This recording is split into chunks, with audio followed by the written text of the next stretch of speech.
అందరికీ నమస్కారం. తినే ప్రతి బియ్యపు గింజ మీద పేరు రాసుంటుందని మన పెద్దలు అంటుంటారు.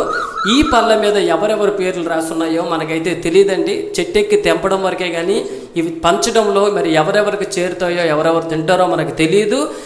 నేరేడు పండు అనేక ఆరోగ్య ప్రయోజనాలను కలిగి ఉన్న అద్భుత ఫలంగా చెప్పొచ్చండి. కానీ ఏ పండైనా ఏ పదార్థమైనా పరిమితంగా తీసుకుంటే ఎల్లప్పుడూ ప్రయోజనకరంగా ఉంటుంది.